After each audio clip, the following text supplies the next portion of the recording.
ఒక నమ్మకం పెట్టి మేము ఒకటే చెప్పాము, ఎన్నికల్లో ప్రజలు గెలవాలి, రాష్ట్రం నిలబడాలి. ప్రజలు గెలిచారు, గెలవడానికి దోహదం చేశారు, ఒక హిస్టారికల్ తీర్పు ఇచ్చారు. రాష్ట్రం నిలబెట్టడం ఇప్పుడు అందరి బాధ్యత. అది మేము బాధ్యత తీసుకుంటాం. అదే సమయంలో ఎప్పటికప్పుడు ప్రజలు కూడా సహకరిస్తే తప్ప సాధ్యం కాదు. అందుకే మొట్టమొదటిసారిగా 7 వైట్ పేపర్స్ పబ్లిసైజ్ చేస్తున్నాం. సమయం కూడా తక్కువ ఉంది. ఒక పక్కన నిన్నటి వరకు ఫార్మాలిటీస్ అని మేము కంప్లీట్ చేయాలి. అది అయిన తర్వాత కేంద్రంలో బడ్జెట్ పెడుతున్నారు, ఇక్కడ బడ్జెట్ పెట్టాలి.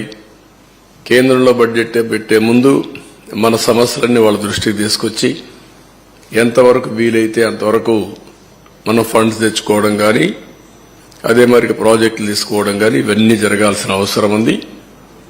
అందుకే ఒక 20-25 రోజుల్లో 7 పేపర్లు కూడా చర్చలన్నీ కంప్లీట్ చేసి మళ్లీ మేము అసెంబ్లీ సమావేశాలు పెట్టుకుని బడ్జెట్ కూడా ప్రవేశపెట్టాల్సిన అవసరం ఉంది.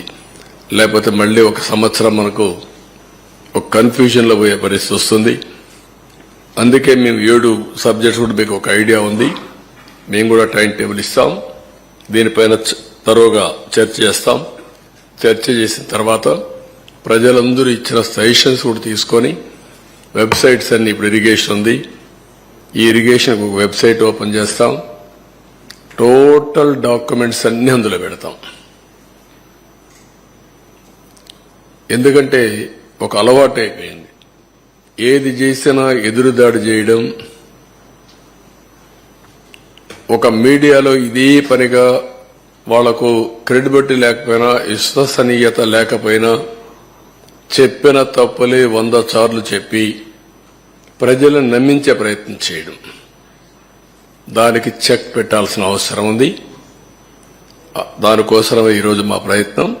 తప్పకుండా ఎప్పటికప్పుడు వాళ్ళు చెప్పినట్టన్నిటికీ కూడా ప్రజలే సమాధానం చెప్పే విధంగా ప్రజా చైతన్యాన్ని తీసుకొస్తాం.